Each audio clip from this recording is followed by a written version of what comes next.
magandang araw po sa inyong lahat. So, for today's video, gusto ko lang pong i-share sa inyong lahat ang tungkol dito sa DTI. Okay, awareness ito sa lahat po ng kukuha ng DTI. Lalong-lalo na sa mga baguhan nang wala pong kaalam-alam kung anong ibig sabihin. Okay, wait lang ha. Uupo lang muna ako dahil meron akong konting kaalaman at gusto kong i-share po sa inyo. Katulad ko, hindi ko po alam na ganun pala kapag kukuha ka ng DTI. Tapos akala mo, kapag kumuha ka ng DTI dahil gusto mo ma-secured yung name ng negosyo mo. Or kaya, nasa mga online ka, ganun. Diba? Kasi meron akong chicken pastil. Ayan. So, papaliwanag ko sa inyong lahat. Dahil nasa TikTok ko, ipinost ko na doon na tungkol sa pagkuha ng DTI. Ano nga ba ang advantage at disadvantage dito? Kung gusto mong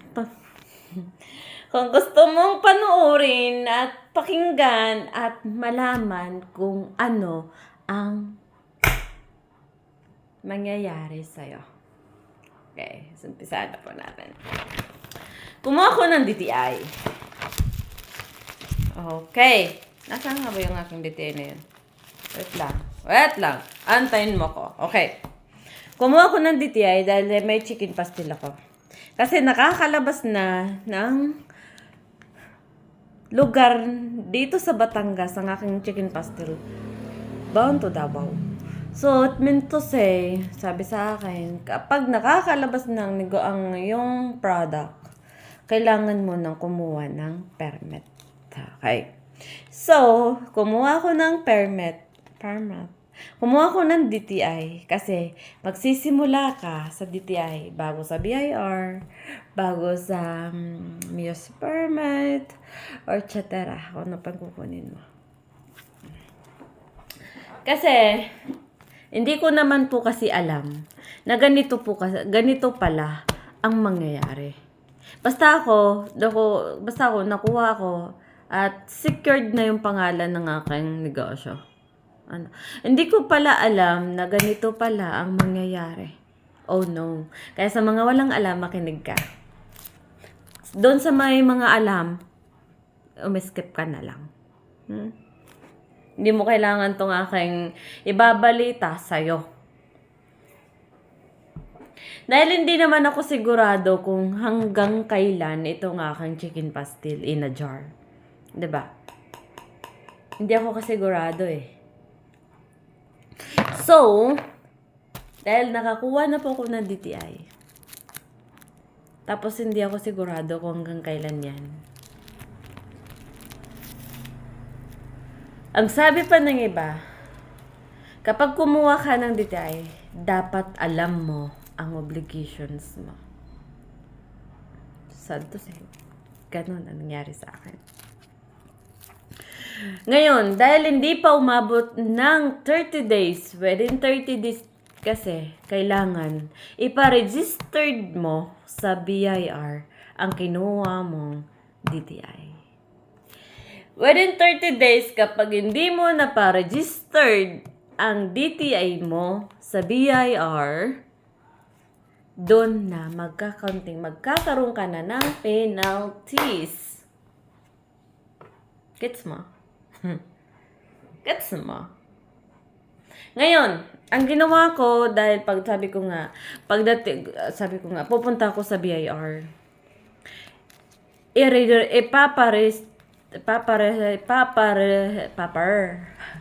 Paparehistro ko ang aking chicken pastil. Kasi nakakuha na ako ng DTI. Ngayon, dahil mayroon, diba, kailangan natin alam yung pangyayari. So, dahil hindi ako sampalataya sa mga sinasabi ng iba, ginagawa ko, nanonood ako ng tutorial sa YouTube. Ngayon, karamihan sa mga problema ng ating mga kababayan, Yun ang problema nila. Na within 2 years, 5 years, 3 years, stop nila, wala silang pakialam. Ngayon, nang gusto nila magnegosyo, hindi sila makakuha ng DTI permit or kaya BIR dahil kailangan nilang bayaran yung penalties nila doon kay BIR ng ilang taon nang hindi mo binabayaran ang BIR. Diyos ko po, Marimar, ganun pala. Ngayon, merong isang customer, merong isang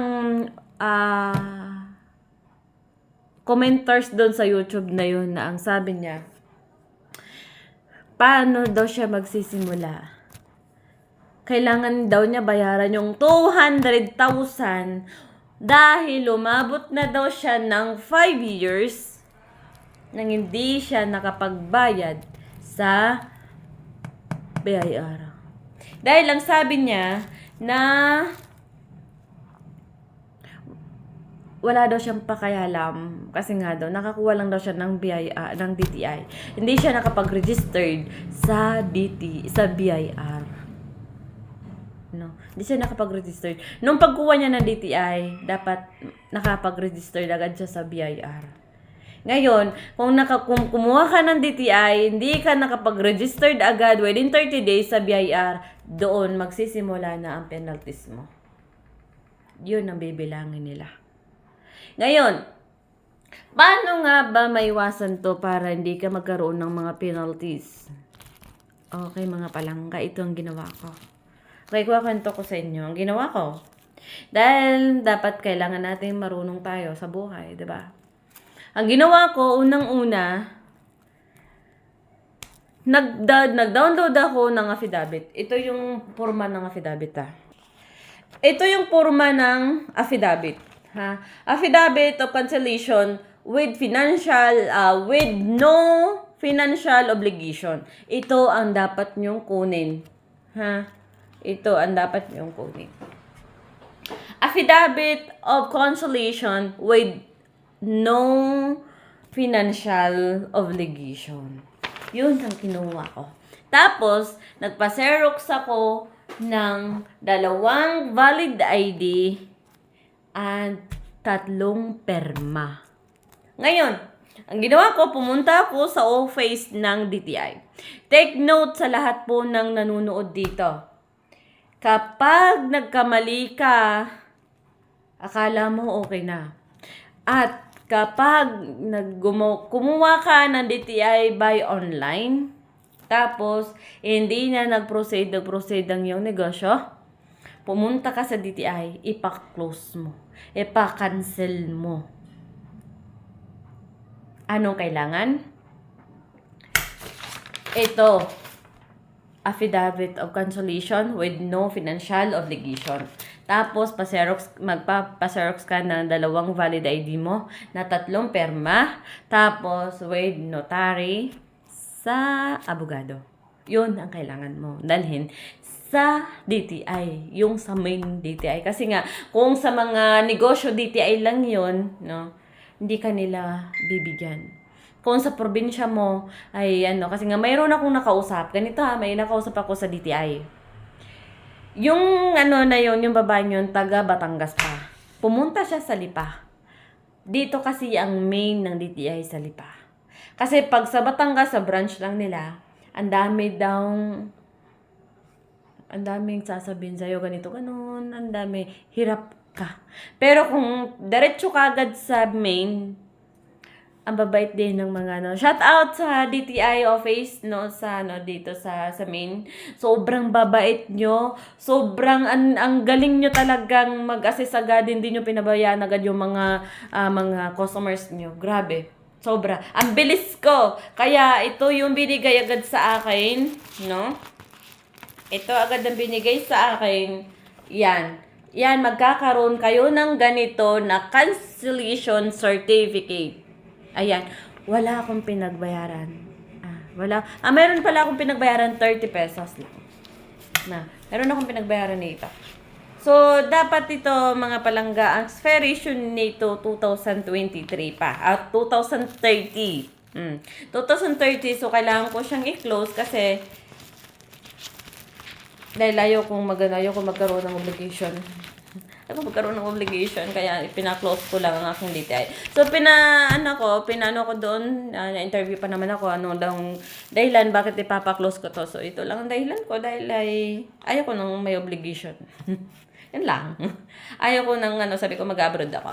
Yan ang sabi ko lang doon. Yan yung aking reasons. So, kailangan kasi ng reasons kung bakit ipapa-close mo ang DTI mo. So, kapag valid ang iyong rason, yan, pasok ka sa banga. So, ngayon, anong nangyari? Guys, kung ayaw mo magkaroon ng penalties, pumunta ka sa DTI. Kasi ang dami ngayon, yun yung mostly ng isa din sa dahilan kung bakit ako kumuha ng DTI. Dahil gusto ko sana mag-online, affiliate sa TikTok, sa Lazada. So, kailangan ng mga ganyan. Ang daming kailangan ng tax. So, dahil hindi ako pasado, dahil ang daming kailangan, no? Kasi nga, itong jar ko, sa TikTok ko sana siya ibibinta. Kaso, hindi ako, until now, hindi ko alam kung ilang days pa ang aking pag-fill up doon, hindi pa na-approvean.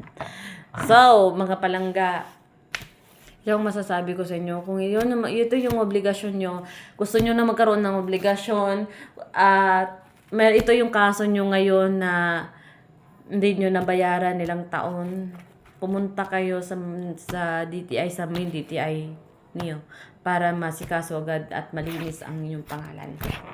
Yan, kaya tapos tinanong ko kung sakali na magbukas ako ng negosyo, tapos kumuha ako ng DTI, wala ba maging problema? Wala naman daw kasi nga pina-stop ko. Ayun. Kaya sana malinaw po sa inyo. Kung hindi malinaw sa inyo, manood ka na lang ng YouTube para mas malinaw sa iyo. Kasi yun yung ginawa ko. Diba? Kaya for today's video, maraming salamat. Have a good day.